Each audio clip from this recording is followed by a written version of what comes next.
Scott. I'm Russell. I'm Leo. This is Spitball.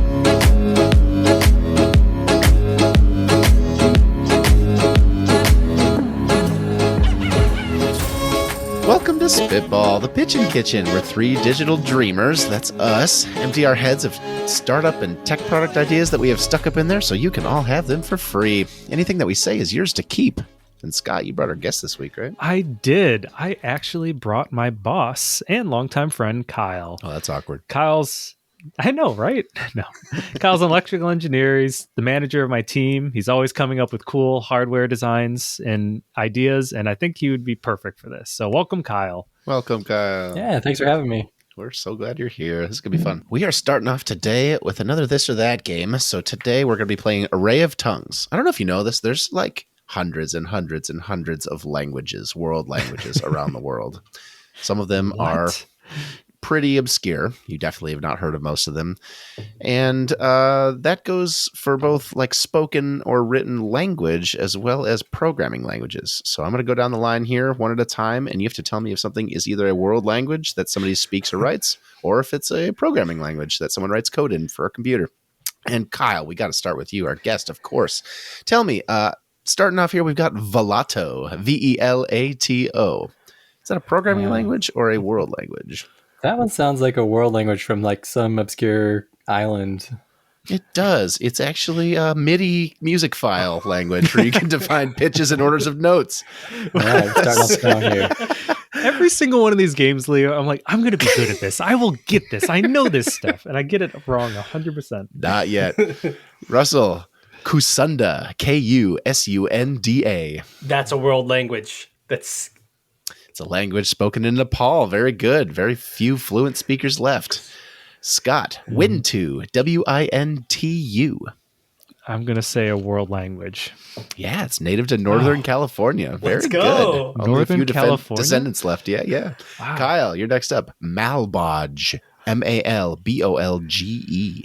All right, that's got to be another computer language. It is. Nice. It's a language Nice. designed from the ground up to be almost impossible to write in. Well done. I believe it's 1-1. Yeah, it's just difficult to program in. It's like really ugly and bad. You should check out Malbolge. It's funny. Russell, Piet, Piet. computer language. It Whoa. is. It's Okay. a programming language where programs are supposed to look like abstract paintings and the code's colored blocks. Of course. Scott, Votic, Votic. I'm going to say language, but like from Star Trek. They are all actually on Earth. I will tell you that. Okay. Either in a computer or no sci-fi in here this week. Still language. It's a Uralic language spoken in Estonia. Very Whoa. good. Last time through. One more round. getting Here we go. lucky. I believe it's 1-2-2. This You is are. all luck. You're on a hot streak. Kyle, we've got Sentinel. Sentinel. All right, that's got to be a computer language. Spoken by the inhabitants of North Sentinel Island in the Indian Ocean. Wow. Largely uncontacted, so you're not you're forgiven for not knowing that. Russell, Rotokas, Rotokas. That's the way you said it. Or Rotokas? Rotokas? I haven't looked up how to pronounce any of these. We apologize. So that's an island out in the middle of the Pacific called Roto. Same where Roto-Rooter is from. So it's definitely a spoken language. Are you making this up? What? One more time, the name of the place again, so I can look that up. Roto. It's spoken in Papua New Guinea. Very good. Same diff. Nice. You pretty much So got it. You're actually like right on it because that's like the descendants of New Zealand or Rotorans or something like that. I made up a story just like I make up my ideas. It's just how it is. The Maori? Is that what? Yeah. That's the one. Yeah. Yeah. And then Scott, Dumi, Dumi. Finish strong for us. I'm going to finish strong with a complete guess. I'm going to say programming language.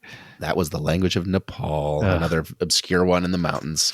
Sorry to say. I believe it was 1 Kyle Scott, 2 Russell, 3, our winner this Oh, week. Nice, Russell. Yeah, let's go. I never Nice win job. these. Yeah. I'm going to remember this the whole episode, by the way. I'm just going to hold it over. How proud you are. Keep bringing it up. Yeah. As winner of the I'm so distracted.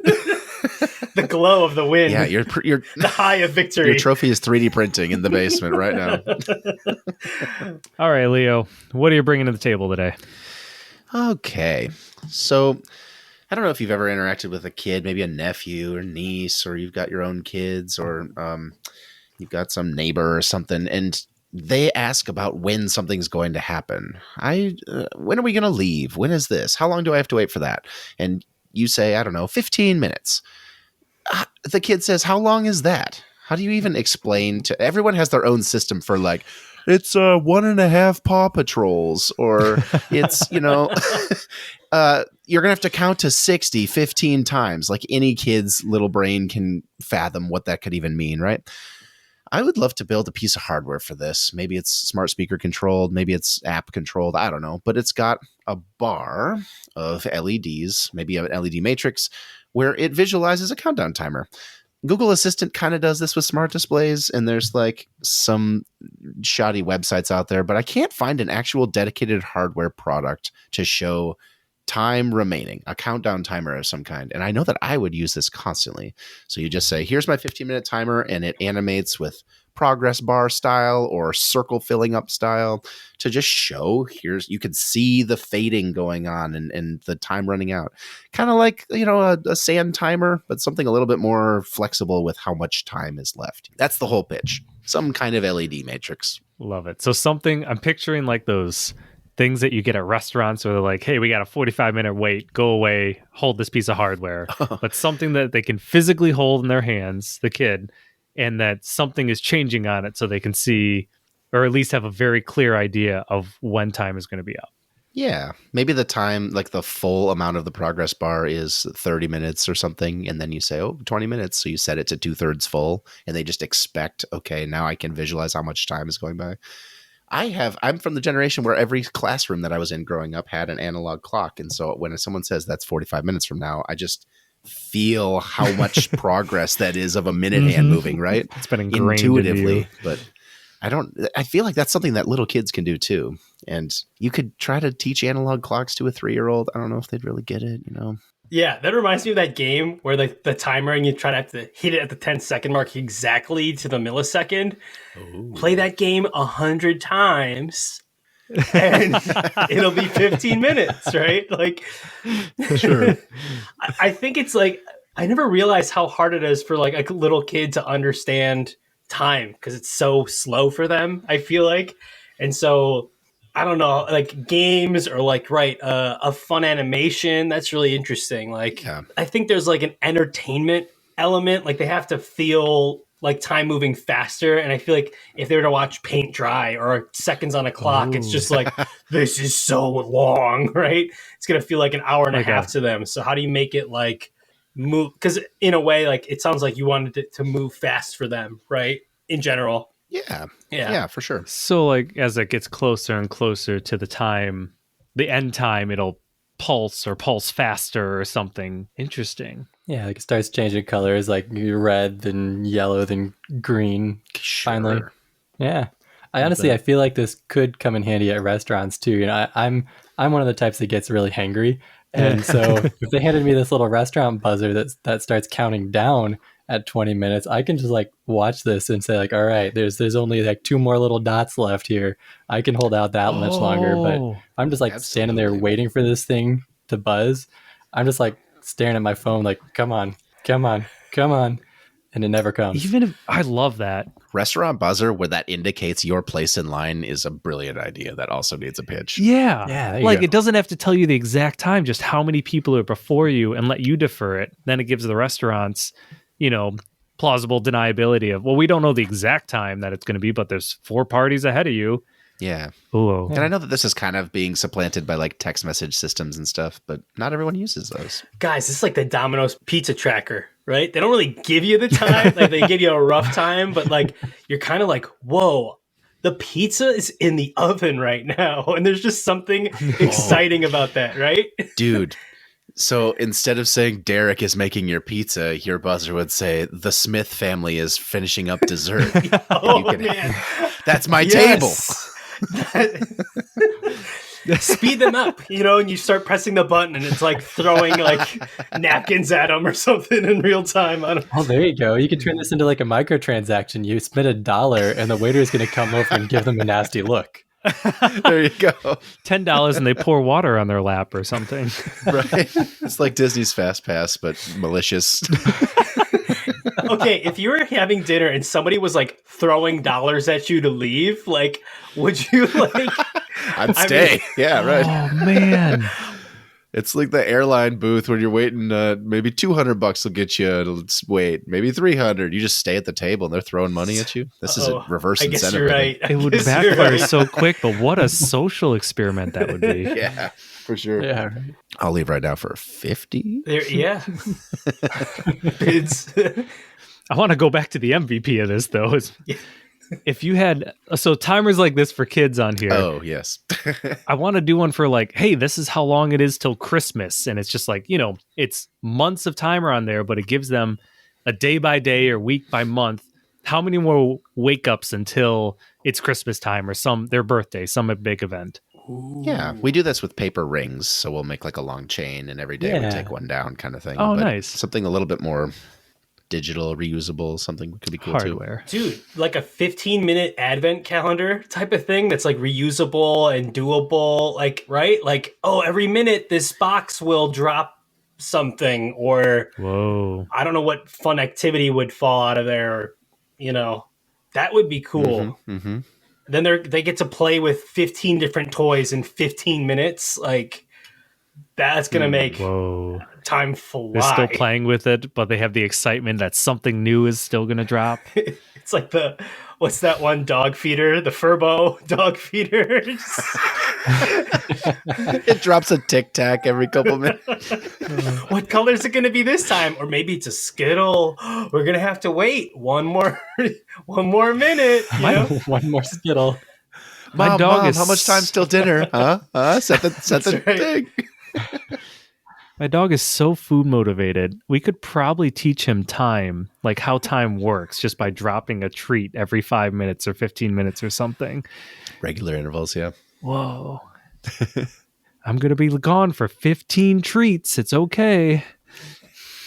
15 treats? Really? Like, yes. He's just happy. Yeah. You're leaving. Yeah, right. Yeah, I came to this with a half-baked idea here. I don't have a clear vision yet for what the physical animations and product and stuff itself looks like. But I think we're selling the restaurants now is what it is. So I think a friend of mine actually made one of these. yeah, Because he had a similar problem. Like, kid wanted to get out of bed and go run around and play. He's like, no, you have to stay in bed until 6 a.m. or, some like bonkers early hour here. But it's a kid, so he wants to get up and go run around and do whatever. So had this like little clock that you set a timer, and then once the timer turns green, you're allowed to get out of your bed and go play in your room. And then once it turns blue, now you can leave the room. And so it kind of just gave him good set rules, some boundaries there to go through. And I don't know if he made that or if he found that somewhere to buy, but maybe they're available already. we've got one. Yeah. So there's one company that's productized it, but it's a timer based like at this time every day. It makes noises and does it. Yeah. Oh, yeah. Okay. So you can't like dynamically set it to give a 15-minute countdown or something. Not to my knowledge. I could fire up the app and look, but I don't think so. I think it's more like every day at 5 a.m. it does this and 6 a.m. does that. That's a good idea. Maybe my whole request is just a feature request for this already existing product and company. It's what 90% of our ideas are. It's fine. The poor listeners out there are like, that already exists, idiot. We hear you. We see you. Post social media us and tell us about what dummies we are. Okay, wait. Another way to think about this too. Music. You throw like, here's 4 songs, just super quick software, right? I need 15 minutes on the clock, and it finds, a bunch of kid-friendly songs or whatever. Boom. Once you're done with these songs, we're ready to go. And And like it has that. the like 3 songs in the lineup. It shows them and then they go away as they play. So you can see, looks like there's only 2 songs left. I can see that. Yeah. Oh, I really That's like great. that. Yeah. Nursery songs, are always like a couple minutes long. I mean, 7 of them, maybe. Like, hopefully they can party through it. Freebird 10 times in a row. It's a Go. full concert Kids for them, love it. right? Like, That's great. That's really good. You could turn it into a game too, where if you played like WarioWare, where it was just a whole Yeah. series of like 20-second mini games, right? And so if you set that up to say I need 15 minutes worth of mini games, and then now the kid can play all these things, and you could even like make it educational. Right now, all of a sudden it's like you solve 15 minutes worth of math problems or whatever. I love that. Yeah. Whoa. Making it interactive is a great idea. Like Bop It, but the timer countdown, like How many more times do I have to pull it, Mom, before dinner's ready? I'm tired of this, Grandpa. that's yeah, I know. Pass it. We're aging ourselves. I think this is like a very I much know. like Our half-assed memories of what the Bop It Zoomers sounds are. are. Like, what the hell? what's Yeah. a Bop It? Like cookie clicker, so stupid. Oh, God. Okay. Sorry, Gen Z. I feel like we apologize to them every episode. Yeah, they're the future rulers of the world, right? So we gotta be kind to them, I guess. But I, for one, welcome our Zoomer overlords. yeah, help us fix the economy. I guess is whatever's going on here. So that'll be another couple years. Millennials are in their 20s and early 30s. We've already given up and said, you guys can have it. It's over for us. Yeah.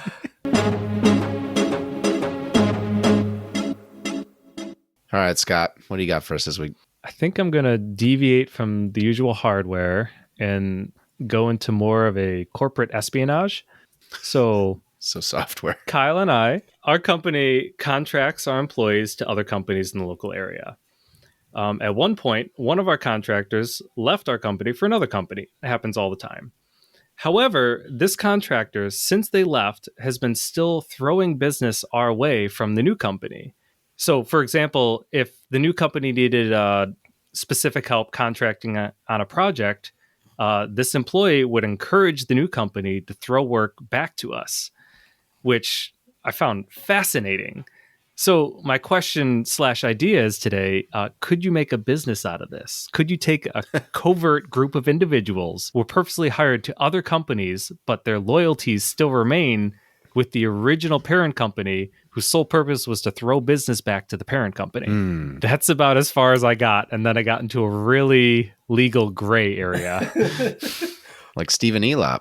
There was a high-ranking Microsoft executive. He was like just under the CEO, I think. And in the mid-20 teens, he went over and became the CEO of Nokia, I think it was. Yeah, he went over to Nokia, and then Nokia was doing worse and worse and worse and worse. And then he switched the whole company to be a Microsoft customer and make Windows phones because he came from Microsoft.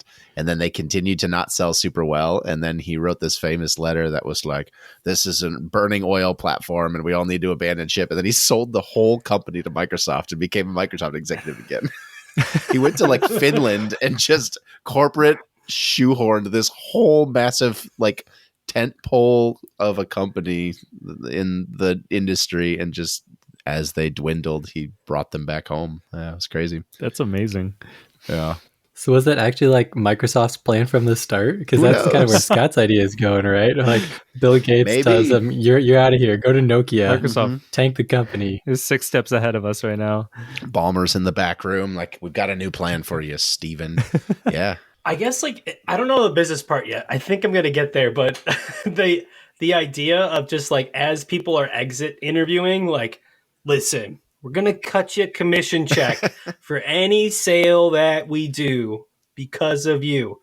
You're still that way. You're always kind of still in the network, still in the like. Just give them an incentive to sell your services, Yep. right? You have to have the incentive there.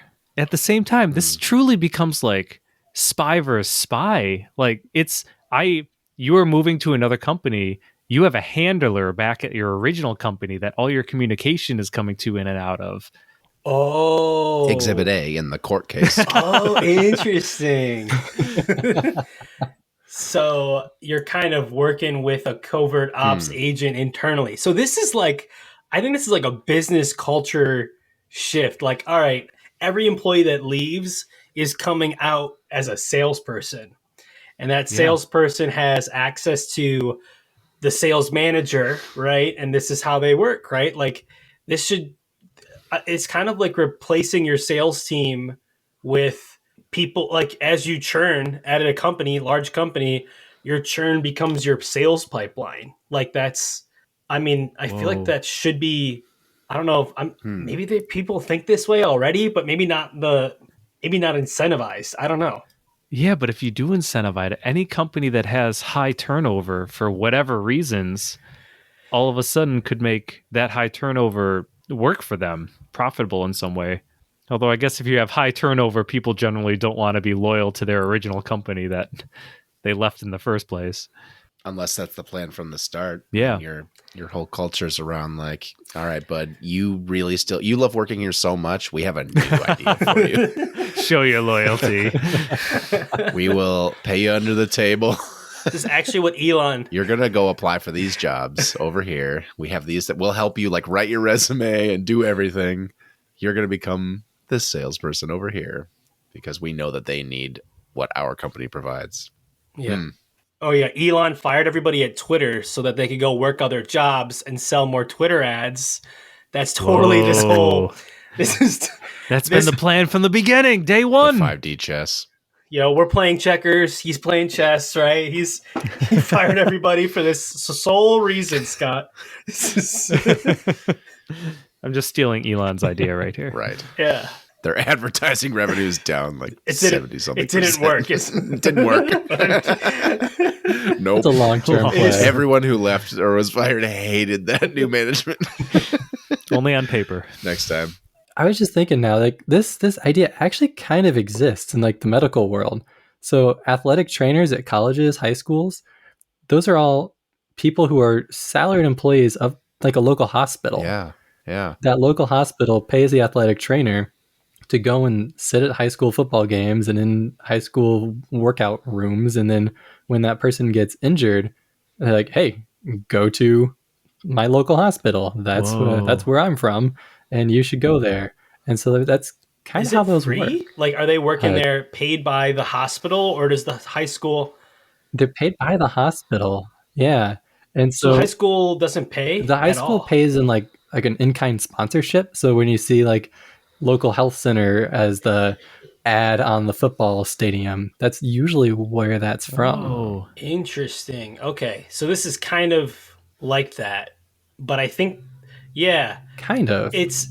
I guess what I'm thinking too, like, what if there's like a middleman construct, right? Like, to that end, like, is that employee getting a kickback for every patient, right? They send their way. Like, they're straight hustling, like, somehow maybe, but commission based. Commission, yeah. But I don't think the commission should come, like, so how you would make a business out of this maybe is you're the middleman third party. So like this engineering firm, hey, we can't technically give you a kickback for every sale, but this company that we partner with, if you like to sign up for, will give you a kickback for no apparent reason. Or something, That's a really good idea, Russell. All you need to do is find every person. You just scrape LinkedIn every day, and anytime someone changes jobs from one to another, reach out to them on LinkedIn and be like, look, I see you just moved jobs here. I see you have ties with your old company. If you can throw business to your old company, we will facilitate that somehow. And yes, you're a facilitator of the deal, right? Interesting. The old company would pay the middleman to get business from the new company. Everyone wins. It's like a recruiter, but for business. Yeah. Okay. This is some black hat. This is some black hat stuff now. Yeah. But I want to add, like, this is going to sound terrible, but like, so after like an NDA, right, expires 3 years or whatever, there are some like methodologies that I think people would find valuable, right? Like at your previous job, that I would say it's not like a trade secret. It's just like, if you just knew which company we used, like third party company we used to supply, like we use a Uline for our packaging, but like some people are like, we go through local suppliers, or something. Like if there was a way to facilitate those types of conversations without it being super sketchy, but it's like, I don't know, like you reach out to the person. You've been here 3 years.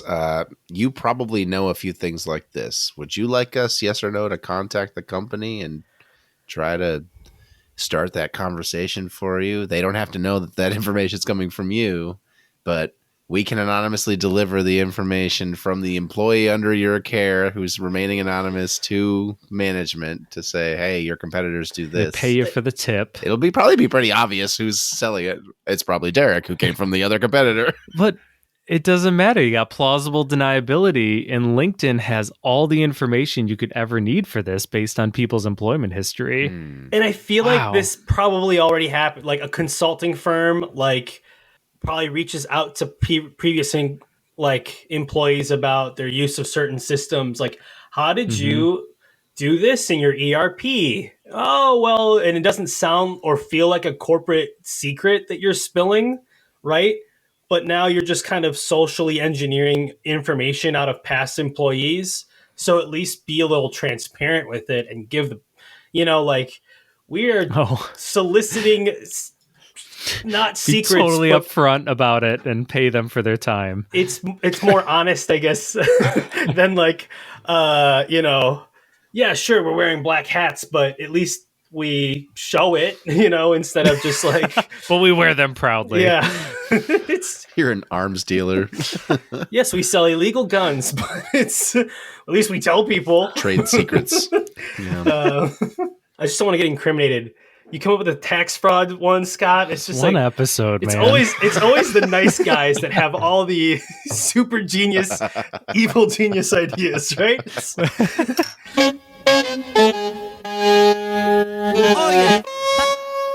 All right, Russell, what do you got today? What's your idea?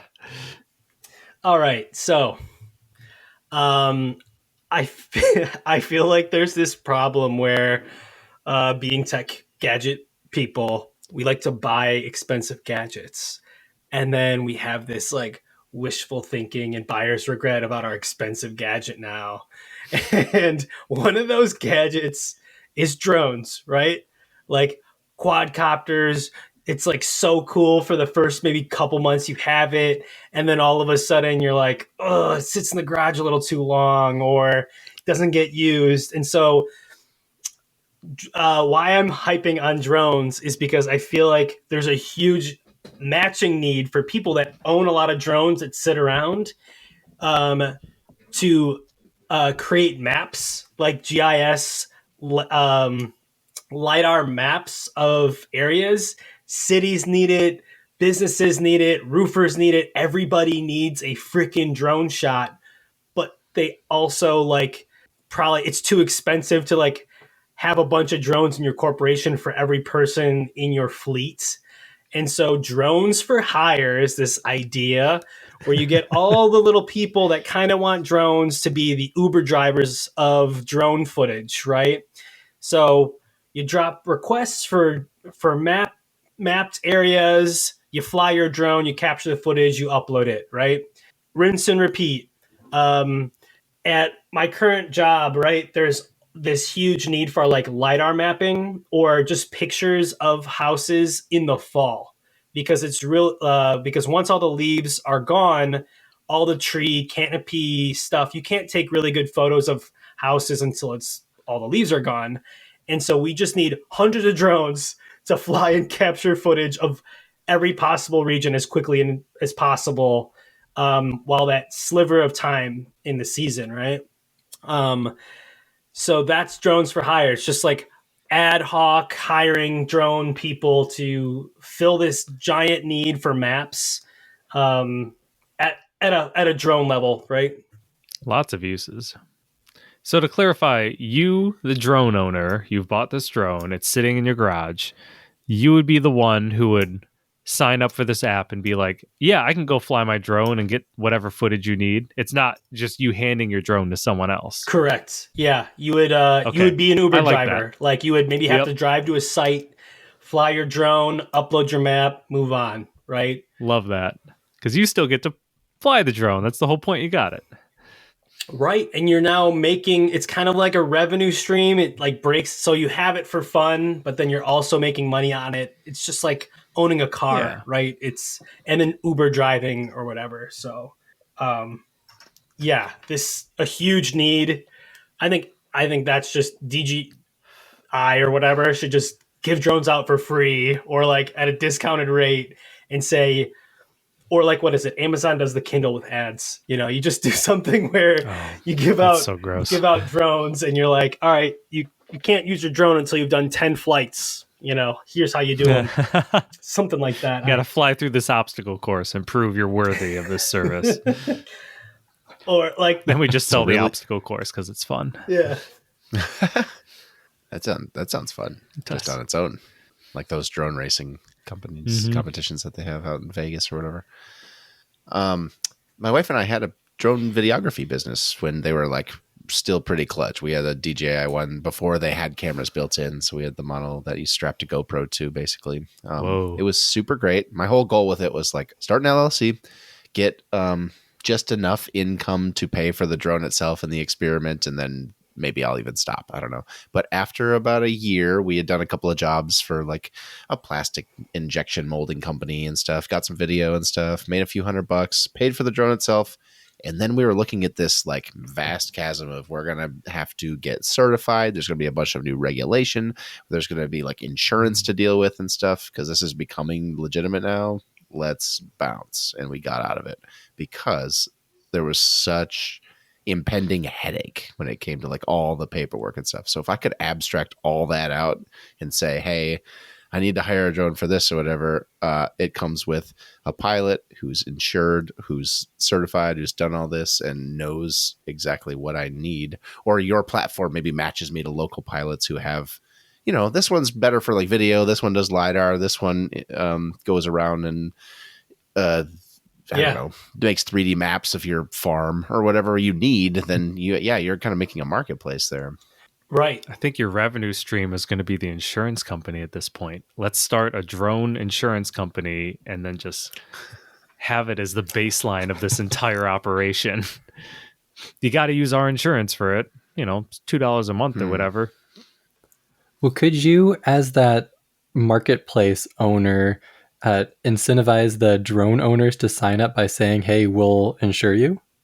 And then you can take a cut of whatever it is that they make from their rental to insure them. That's a great idea. And then maybe you have to go through some vetting process to make sure that they're not just going to crash their drone and call your insurance because they've never flown it before. You have to go through their obstacle course first, right? But maybe that's the play. Yeah. It makes me think about like Toro or like every job you have to pay for insurance, right? Or something. So the insurance is that, I guess I didn't realize, right, when I started thinking about like the Uber model, everybody's already got insurance for their car. They've already got that stuff. So there's not really like this whole headache process when you buy. When you buy a car, you know what you're signing up for. But with drones, it sounds like it's a pain to get all your certifications and stuff, right? Mm-hmm. Mm-hmm. So maybe that's where the app comes in. Just getting more drone pilots, certified drone pilots. Yeah. Making all that easy. I don't think the average person who's sitting in an office as an accountant or whatever may not even know what a drone could do to like part of this could be the sales pitch of, did you know that something that you're dealing with could be made a lot easier if some drone did it for 20 minutes? Like you could get some really cool videos of this, or what are some of the other things that you wish you had drones for that you can't do? A 3D model of my home. I could do seriously that. Though. Right? Like, I don't know. Surveying. Surveying's a great one. Yeah, roof inspections or something. I hate having to climb up on the roof, right? But to say like, did that hailstorm damage my roof? Ooh, or what if a roof company just like, hey, fly a drone out. I'm going to sweep like 100 homes. I think, Kyle, is what you're saying. Like, I can look at 100 homes at once without sending a guy in a truck out there. And it hailed over here. Let me check like 100 roofs and then send my sales team to those 5 or 10 homes that probably had the most damage. Like 24-hour turnaround. That makes money for everybody, I think. So, yeah. I know like cities need this all the time for like flooding and flooding management, like topography, home insurance, right? I think when you get homeowners insurance, you could fly a drone. I mean, there's a ton of small individual uses that literally people in trucks have to go out and do that could just Mm-hmm. instantly be replaced with drone Uber. Druber. Druber. Whew, that was off the cuff. That was uh, drunk. It sounds like drunk Uber. Drunk Uber. need to work on the branding there. Not to be confused with. If this idea already exists, I have a way to make it not exist. If it does, you could. Basically, what I'm trying to say is, you throw some that open street map thing, but this is all drone mapping, right? Oh. So you just create a whole new layer to open maps that's like high quality drone footage and is a layer. And maybe that's a thing. Is that a thing, Leo? You're the map guy, you know. You could do they work with like Bing aerial satellite stuff, but there's no like local street view equivalent. That'd be awesome. Like, yeah, is there can you capture? I don't even know how legal this. Maybe you guys don't know either. Like, can you capture like legally other people's homes? Like, fly a drone and video it. I guess like the satellites do it. Why can't I fly my drone and do it? Right? I mean, yeah, the Street View truck does it. You can do it on public streets. This is a thing. We should just create why don't we just make our own drone network and map the entire world from 100 feet off the ground, right? Or maybe a little higher. Like, what's the highest building? Just like a little bit higher. What's the highest the FAA will allow us to fly? There we go. I think it's 400 meters, isn't it? Where airspace starts. 399. 400. That's our website. 399.com. $399.99. Data is king, man. But that could actually be really nice to do because, some of those like miniature autonomous delivery robots that just like drive down people's sidewalks or on campuses. I don't know what they rely on right now, but I suspect it's like open street maps or satellite views, or they drive down with a camera on the front of them and then move around. But to have that aerial view that's not quite so satellite based could be really good data for that kind of robotic application. I looked. It's 400 feet, not 400 meters. I was close. Don't do 400 meters with your drone and blame us. So then the drones dock on top of Amazon delivery trucks, and that's how they recharge. Oh, God. Wait, did we talk about this idea already or no? Something like that. Did you ever see that render of the like Hindenburg-sized blimp with the Amazon logo on it? That's right. And it's like going over Delivering a town packages. while Ride of the Valkyries is playing in the background. Absolutely and like apocalyptic. thousands of drones are coming down, delivering packages and going back up to the mothership. I need my crock pot now. All right, I gotta check something. How many what if I paid $1 per square mile of land, right? So like, let's just create a bounty. We're gonna map the entire United States. How many square miles in the U.S.? Okay, guess. You guys get this is actually like Jeez. Square miles. Programming language. Programming language. square miles. 2.5 million. 800 million. 3.797 million. So just under 4 million. So you get I was close. Sorry, Kyle. I just was like so excited. This is basically you're saying like, all right, every capture a square mile, set a bounty, right? Get a VC firm to say, all right, we're going to capture $100 per square mile, and you could just create entire companies, and now you have the most accurate map of the continental USA for 400. What I mean, if you give $100 per square mile, yeah, 400 million bucks. I don't think you can fly over private land. Why not? I think you can be in public streets, but I don't think you can just go over someone's house. Or if you can, maybe they have the right to shoot you down. I don't know. Oh, I don't know. And we'll start selling equipment to See? shoot down drones. This is why we need comments. This is why we need the listeners on the live And you stream. can't fly near airports either. All right, then you skip over There's those. no fly zones. Save us some money. Just save our go. investors some money. I like that though. You increase the bounty for areas that people aren't likely to go. So out in the middle of the desert, no one wants to go there, but it's going to be 10 times the prices just flying down New York City or something. Dude, When Waze first started, every map on the whole map had little dots, and then your character was Pac-Manning them up to get you to drive over and map, like, where are these roads exactly? And a lot of the roads were either missing or wrong, but then when you went around, you were correcting the map for everyone else. It was really cool. That's and awesome. Incentivized you to, like, gamify it, Same idea. yeah. I think we actually talked about this on the OpenStreetMaps thing that you had on the last one. Maybe. Just setting coordinates, and people could set bounties, right? And then that, I put, if you capture this square mile, I'll throw $10 in. And now it becomes like an ever-growing pot. And certain areas are like, if you map it, we got 100 contributors that would pay X amount of dollars to get this map on the map. And so we facilitate and take fees off of that, right? Like, just the accuracy of satellite data is just too Totally. Yeah.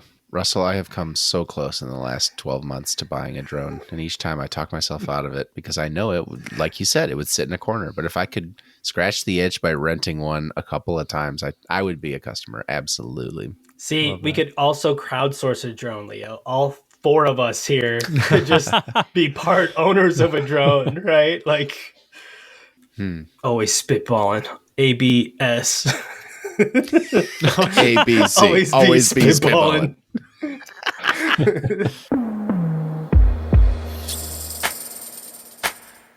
Kyle, love to hear your idea. Yeah, all right. So in my spare time here, I like to mess around with smart home equipment. So I've probably got a dozen or so different sensors floating around the house of one form or another, taking temperature, checking to make sure my sink's not leaking, so on and so forth. Leo, you're nodding your head. You're a smart home guy too. Oh, yeah. Yeah. So Yep. You can probably relate to this then. My dozen or so sensors have a dozen or so different types of batteries that they all take. So, I've got double A's, triple A's, 7 different types of coin cells, all sitting in my house, and all have to get changed every 6 months, a year, whatever it is that they are. And some of these are in hard to reach places too, up in an attic, down in a crawl space, places you really don't want to go all that often. That's why you've got a sensor there to tell you if something goes wrong. So that's a big problem.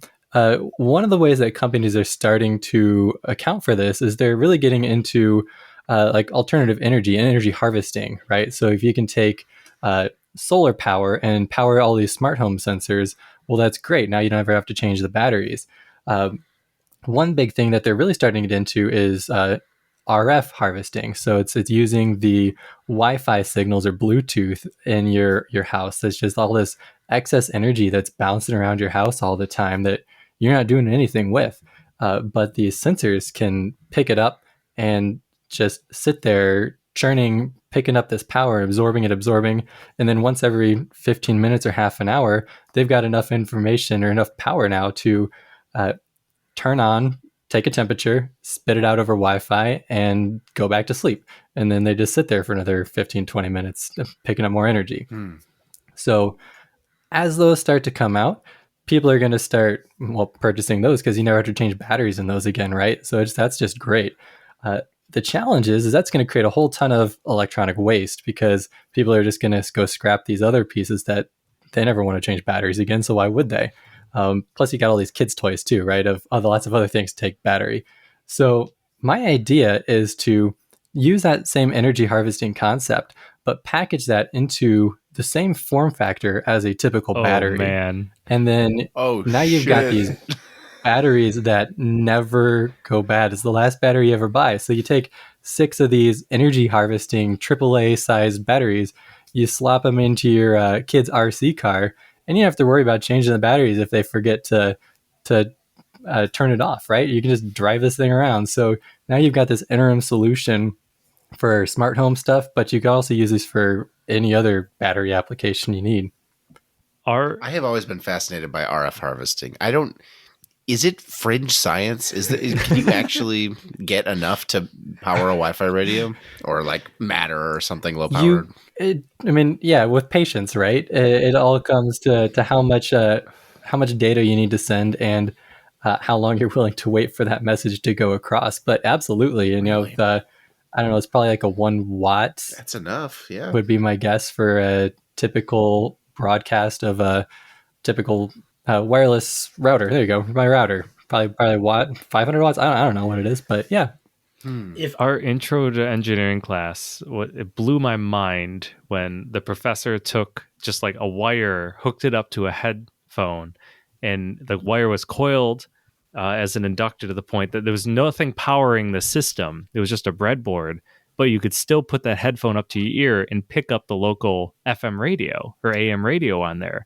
And it was just, feeding energy from the air enough to power it so that you could actually hear something. That blew my mind that there's so much energy just floating around all the time.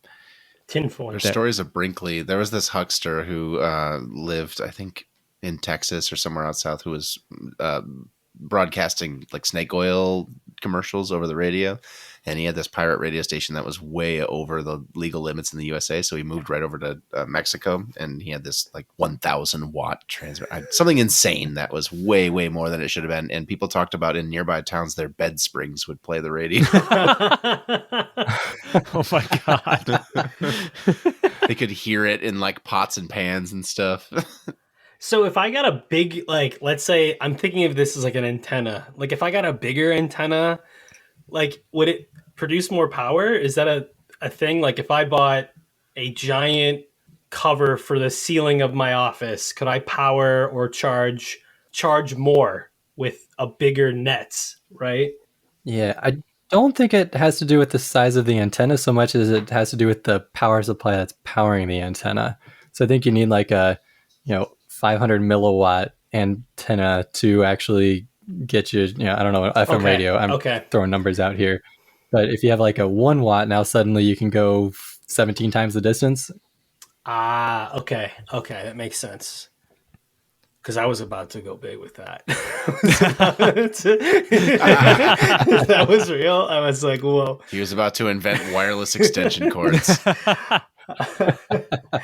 I just want a way to never have to change the battery in my freaking fire alarm ever again. That's your smoke detector. I bought new smoke detectors recently, and they had a sealed in lithium ion battery, and it made me angry that I went my whole life without having that because it just needs to stay charged for 10 years and then they're not good anymore anyway.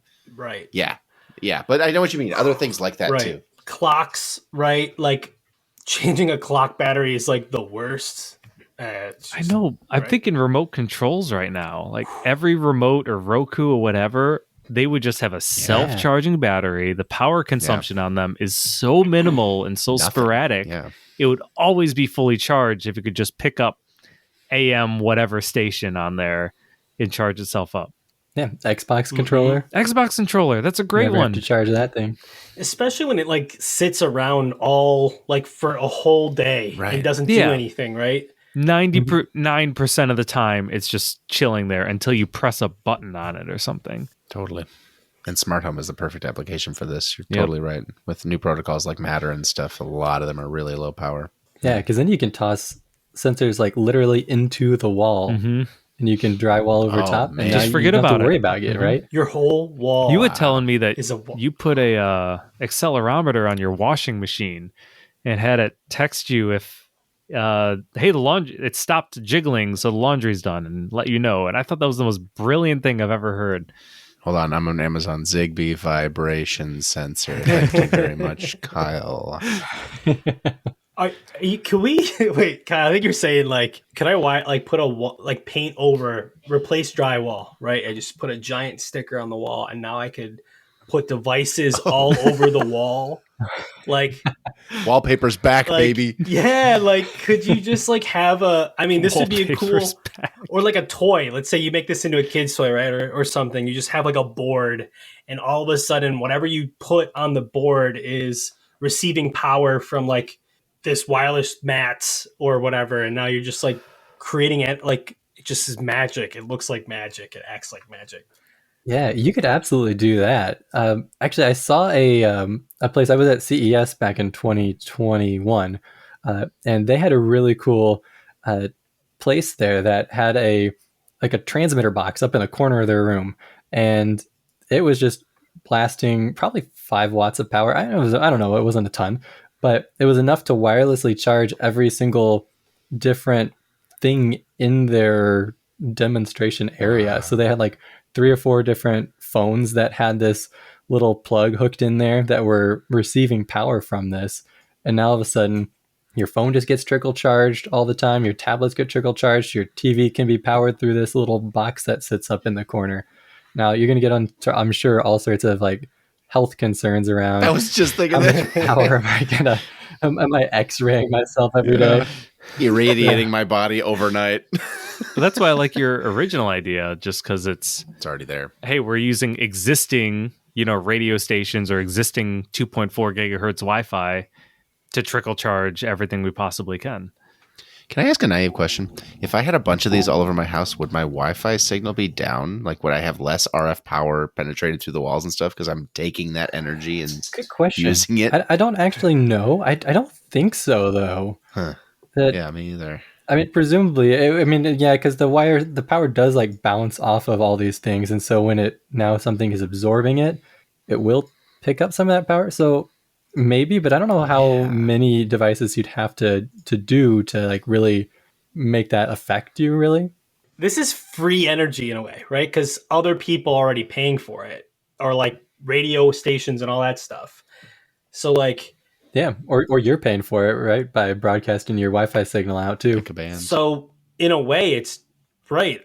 It just seems like if I put 100 batteries in my basement or like on my roof, right? Could I just like trickle charge as a generator? Like, all right, my power goes out once every 2 years, but when it does, I have been trickle charging for the last. I've been trickle charging from the local radio Prepper. station.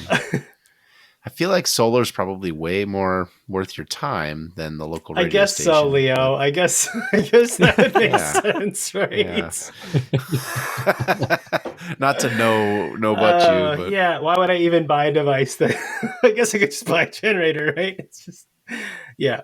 I want to jump back to the CES thing you were saying, Kyle. Like, were these like actual plugs that I put into devices to power them? Because what you described, I'm picturing like, so an Android or iPhone phone, something with that, I guess it's all USB-C now, a USB-C device that always is trickle charging, that you have always plugged into the bottom of your phone. So your phone is always slowly trickle charging no matter where you go. Yeah, that's basically the idea. Based on local Wi-Fi or radio. Yeah, so basically it's like, plugs in USB-C to your phone, and then it's just like this little circuit board that probably sticks to the back of the phone, would be my guess, or maybe it's the case. Mm-hmm. And then it just absorbs all that energy and transmits it into your phone as it needs it's it. crazy that there's enough wattage to actually make that useful. That's awesome. Yeah, I don't know what sort of wattage they were pumping out of that thing, but This needs to exist. This needs to exist. there goes your potential sponsorship from Duracell, man. Never gonna see a penny from them. We'll go with a dollar store battery. That's more our speed. That's who's going to sponsor. Well, thank you, Duracell, for listening. And thank you for listening, listener. We hope you enjoyed yourself this evening. And thank you, Kyle, for being here. This was lovely. Yeah. Thanks, I had a great time. Our website is spitball.show. There you can find links to YouTube channel for all you Google Podcast refugees, other social media is all on there, spitball.show. And email us feedback, comments, ideas, or podcast at spitball.show. That's also how you can follow us on the Fediverse, such as Mastodon and supposedly Instagram threads soon. We'll see. Just try to follow at podcast at spitball.show. Our subreddit is r/spitball show. Our intro-outro music is Swingers by Bonkers Beat Club. Please, if you wouldn't mind, open up that podcast app that you're listening to right now before the show ends in a couple of seconds and try to give us a 5-star review as fast as you possibly can. Subscribe, add, rate, whatever your button has, press it. We'd love that. It's the best way for people to find the show. New episode is coming out in 2 weeks. See you then.